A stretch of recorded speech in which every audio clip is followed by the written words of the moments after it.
So, lads, there is a WNBA team that have been very, very, very much in, like, they made it clear that they want Caitlin Clark, or they're eventually going to want Caitlin Clark. Along those lines, they made it very, very clear. Well. It seems Stephanie White thought she had Caitlin Clark's situation all under control. But karma has a funny way of bringing everything full circle. Clark is now dealing with another groin injury, and suddenly, those friendly Liberty encounters don't seem so casual anymore. The message is clear for anyone paying attention. Clark in the bowels of the Barclays Center with Liberty coach Sandy Brondello and Brianna Stewart and Sabrina Ionescu. I'm just having a little fun. Is Caitlin Clark already starting to mentally distance herself from Indiana after the way Stephanie White has managed her injury saga? Let's call it what it is. Stephanie White's treatment of Caitlin Clark has been as rough as dragging a diamond across a chalkboard. Clark has already sat out several games this season due to groin issues, and White's handling of the situation hasn't exactly screamed urgency or care. When your cornerstone player is repeatedly sidelined and you act like it's business as usual, something's clearly wrong behind the scenes.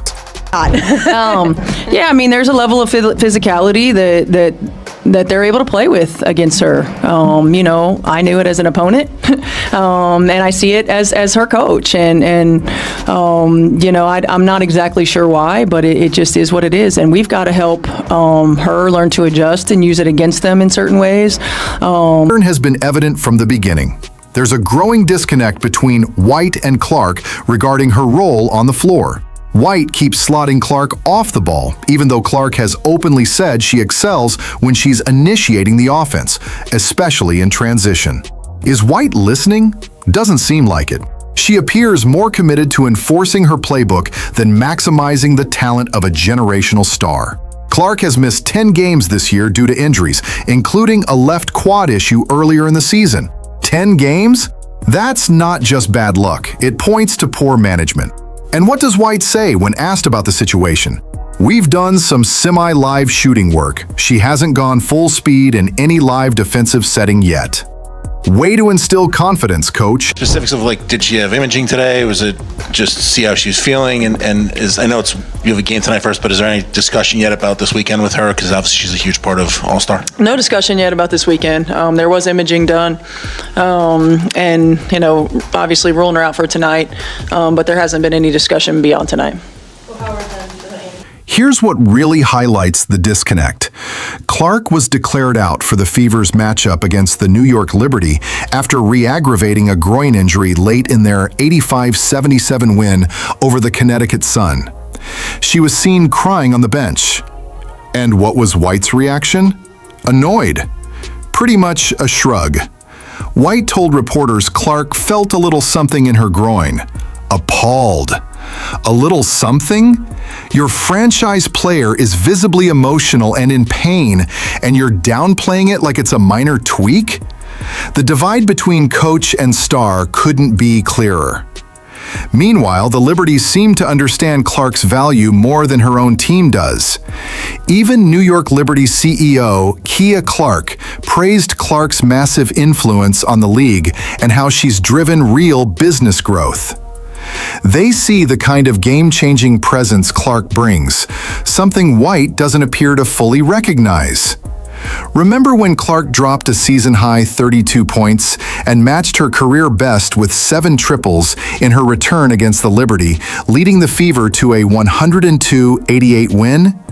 That was Clark at her best, healthy, confident, and unleashed. And what followed? More injuries, more games missed, more head-scratching coaching choices. We have just seen the New York Liberty players after the game meeting up with Caitlin Clark. It is Stewie, it is Sabrina Ionescu, there is Sandy Brondello. And by the way, Stewie is not leaving New York the rest of her career. That is one thing that I will be 99% sure of. The Stewie is not leaving. New York. Sabrina is not going to leave New York. I think there is a 50-50 chance Caitlin Clark leaves Indiana after her rookie season. Clark's connection to the Liberty isn't just speculation, there's evidence. She picked New York guard Sabrina Ionescu 3rd overall in the All-Star draft. That wasn't just a strategic move, it was a show of admiration towards someone who understands the pressure of being in the spotlight. There's a clear sense of mutual respect between Clark and Liberty players, something that seems missing in Indiana's locker room. Stephanie White's handling of Clark's minutes has been far from convincing. White recently said she values having 2 primary ball handlers on the court, adding that she didn't want Clark playing under full court pressure the entire time.